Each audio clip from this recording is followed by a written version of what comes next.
Break के बाद आपको कहेंगे खुश आमदीद। वेरी वेरी इंपॉर्टेंट सेगमेंट, क्योंकि इसके अंदर एक अहम फैसले के बारे में हमने बात करनी है जो कि तकरीबन 80 सालों से हमें नज़र आ रहा था कि इसके ऊपर किसी ने बात ही नहीं की कि ये डिस्क्रिमिनेटरी इशू है जब तक एक खातून खुद से हाई कोर्ट नहीं चली गई। पेशावर हाई कोर्ट की तरफ से एक फ़ैसला आया और वो ये कि शादीशुदा खातून अपनी असल डोमिसाइल बरकरार रख सकती है जब तक वो खुद वॉलंटरीली रज़ाकाराना तौर पर शोहर की डोमिसाइल इख्तियार ना करे। बेंच ने FCPS की पॉलिसी 11 के पैराग्राफ 4 अलिफ को गैर आइनी करार देकर मनसूख भी कर दिया, जिसके तहत ख़वातीन पर शादी के बाद ये खुद ब खुद अज्यूम कर दिया जाता था कि वो शोहर की डोमिसाइल को इख्तियार कर चुकी है। ये फैसला जो है डॉक्टर लाइबा खान की दरख्वास्त पर आया, जिनकी फेलोशिप की दरख्वास्त इस पॉलिसी की वजह से मुस्तरद हो गई थी। उनको डिस्क्वालीफाई कर दिया गया कि क्योंकि आपके शोहर का डोमिसाइल पंजाब का है तो इसलिए हम एक्सेप्ट नहीं करते। That's really sad. और बेंच ने फिर वफाकी हुकूमत और BGMI को हिदायत की है कि पॉलिसी में तरमीम करें और दरख्वास्त गुजार को फेलोशिप दोबारा शुरू करने की इजाज़त दी जाए। और बेंच ने यह भी कहा कि ख़वातीन का जो डोमिसाइल है उनकी शनाख्त, रिहाइश और इंतखाब का हिस्सा है। शादी पर खुद ब खुद ये तब्दील नहीं हो सकता है और ये पॉलिसी ख़वातीन के बुनियादी हुकूक, मसावात और तालीमी मौक़े की खिलाफ वर्जी करती है। इसके ऊपर कुछ मज़ीद बात कर लेते हैं, थोड़ा तबसरा भी लेते हैं और थोड़ा मज़ीद अंडरस्टैंड करने की कोशिश करते हैं कि ये सलूक हमारे साथ होता आ रहा था। ख़वातीन की मैं बात करी हूँ ख़ास तौर पर, सॉरी टू यू कि हमारे साथ इस वक्त जो मौजूद हैं, जो हमारी गेस्ट हैं मिस आलिया, उनकी तरफ चलते हैं और उनसे जानते हैं कि थोड़ा सा इसको मज़ीद आसान करके हमें समझाएं।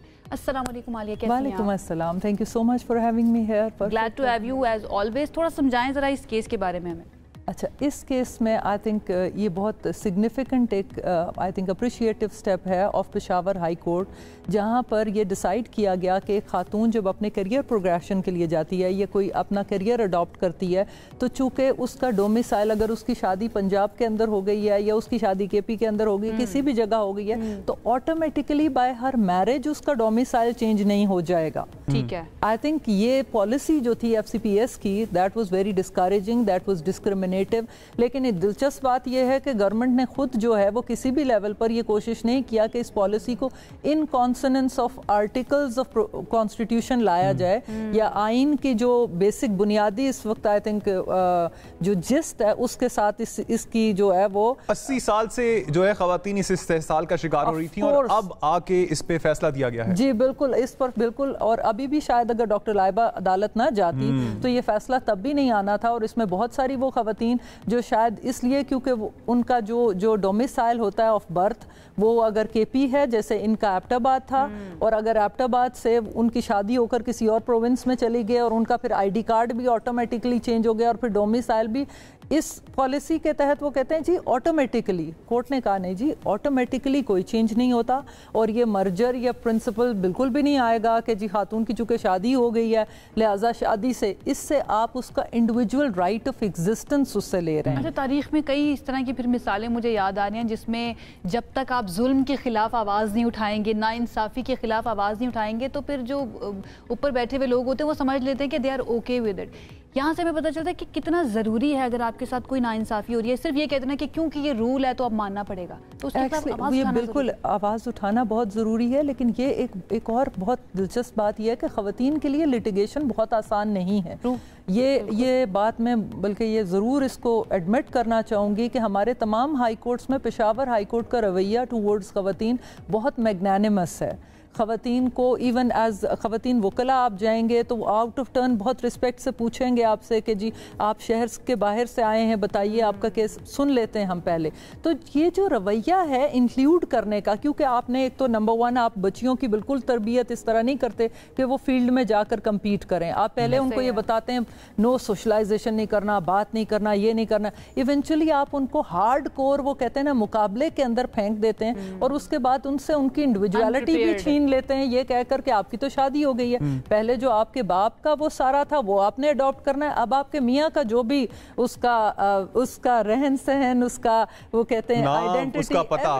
लेकिन अब सवाल ये ऑटोमेटिक क्या बात कर रही हैं, ऑटोमेटिक कैसे होता है? एज इन के खुद ब खुद नादरा में ये अपडेट हो जाता है जैसे ही आप शादी करती हैं ये होता, या फिर आपको लाइक फॉर इंस्टेंस अगर मैं डोमिसाइल के लिए अप्लाई करता हूं तो मुझे जाना है फॉर्म फिल करने, देन वहां पे अप्लाई करना है, फिर मुझे उस सूबे का डोमिसाइल मिलेगा। लेकिन जब औरत की शादी ہوتی ہے اس کے بعد, اس سے پہلے تو وہ ایک ڈومیسائل استعمال کر رہی ہوتی ہے جو کہ پیپر کی صورت میں اس کے پاس موجود ہے, ہونے کے بعد آئی تھنک خود بخود ہو جاتا ہے. ایسا بالکل نہیں ہے, ڈومیسائل کے لیے اپلائی کرنا پڑتا ہے. اس خاتون نے تو ڈومیسائل کے لیے اپلائی نہیں کیا, اس کا پہلے والا ڈومیسائل ہی تھا. انہوں نے پریویس اس کے جو پیرنٹ ڈومیسائل یا پیرنٹس کا ڈومیسائل تھا اس کو ریجیکٹ کر کے انہوں نے کہا چونکہ آپ کی شادی ہو گئی ہے اور چونکہ آپ کا میرج سرٹیفکیٹ نادرا میں اویلیبل ہے اور وہ آپ کے ہسبینڈ کا ہے اور وہ پنجاب سے ہے, نیو ڈومیسائل کے لیے اپلائی نہیں کیا, صرف اس بیسس پہ کہ شادی ہو گئی ہے اس بیسس پہ آپ نے اس کو ریجیکٹ کر دیا. جی بالکل. اچھا ایک اور چیز کلیئر کر دیں, یہ صرف خواتین پر ہی اپلائی ہوتا ہے, مرد حضرات پر نہیں؟ یس جسٹ امیجن یہ ہم اچھا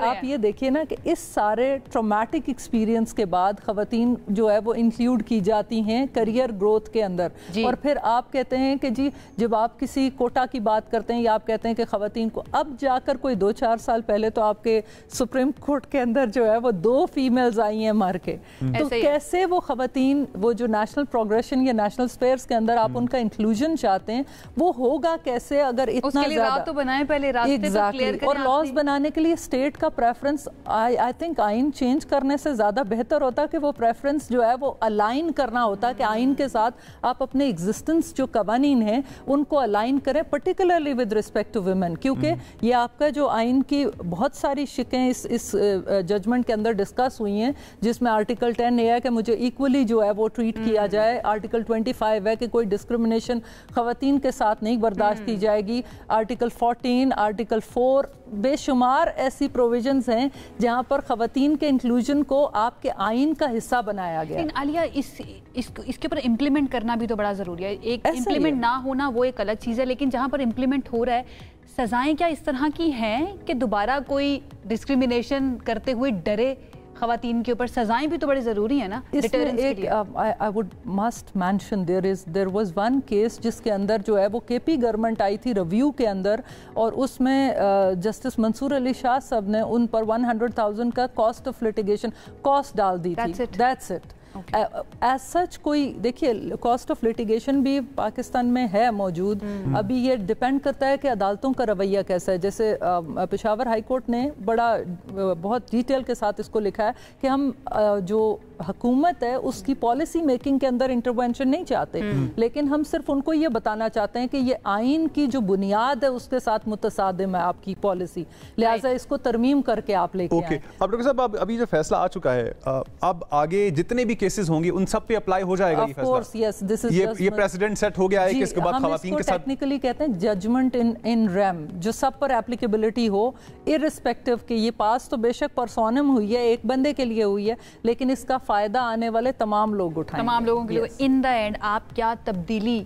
ایکسپیکٹ کر رہی ہیں اس ایک اہم فیصلے کے بعد؟ مجھے ایسا لگتا ہے زیادہ کمپٹیشن نظر آئے گا, سوچ کی بھی تبدیلی کی ضرورت ہے. آپ سمجھتی ہیں کہ یہ تو ایک فیصلہ آ جاتا ہے, پھر ایک سوچ ہوتی ہے جو کہ خواتین کے حوالے سے پریویلنٹ ہے اس سوسائٹی کے اندر, خاص طور پر ہماری ساؤتھ ایسٹ ایشیا کے اندر خواتین کے ساتھ جس طرح کا برتاؤ کیا جاتا ہے, جس طرح کی سوچ رکھی جاتی ہے, میل ڈومینیٹنگ سوسائٹی تو ویسے ہی ہے, لیکن سوچ میں بھی تبدیلی ممکن ہے. بالکل ہے. مجھے ایسا لگتا ہے جنراسٹی آف کانڈکٹ بھی بہت ضروری ہے, اور مجھے ایسا لگتا ہے ابھی لڑکیاں ماشاءاللہ بہت دلیر ہو گئی ہیں. Now they have opted for giving a fight for their right.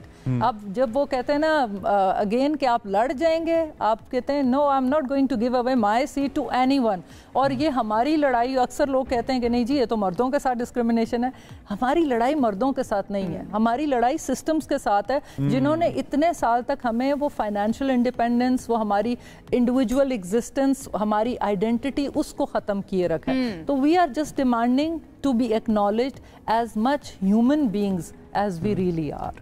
بہت ہی انٹرسٹنگ ایک چیز جو میں نے پڑھی وہ میں اس کو کنکلوڈ کرنے سے پہلے شیئر کر دیتی ہوں کہ کہتے ہیں کہ آپ کو تو کیونکہ اسلام نے 1400 سال پہلے خواتین کو حقوق دے دیے تھے, اب کون سے حقوق آپ مانگ رہی ہیں؟ اسلام نے دے دیے تھے, آپ لوگوں نے نہیں دیے, ہم تک پہنچنے نہیں دیے, تو اس کی یہ فائٹ جو ہے نا وہ آج تک چل رہی ہے. Alia thank you so much, lovely to have you as always show کے اندر, بڑے اچھے طریقے سے ایکسپلین کر دیا جناب. اب وہ تمام خواتین جو یہ چاہتی ہیں کہ وہ اپنا ڈومیسائل چینج نہ کریں, یا پھر یہ کنسیڈر کر لیا جاتا تھا کہ آٹومیٹکلی ان کے हस्बैंड्स के नाम का हो जाएगा, तो ये मामला जो है ना इंशाल्लाह अभी केपी के अंदर तो हमें नजर आ रहा है, अल्लाह करे बाकी सूबों के अंदर भी हमें और अब सोच की तब्दीली की भी जरूरत है, जो इंक्लूडिंग मी बहुत कुछ तब्दील करना चाहिए। बिल्कुल लेकिन अभी फिलहाल जो हमारा इस सेगमेंट का क्रक्स था वो ये था कि हमें कवानीन में तब्दीली तो हो रही है, साथ साथ हमें सोच में भी तब्दीली की जरूरत है। ब्रेक का कहा जा रहा है हमें, ब्रेक से वापस आते हैं तो हम प्रोग्राम के सिलसिले को आगे बढ़ाएंगे, आप हमारे साथ रहिएगा।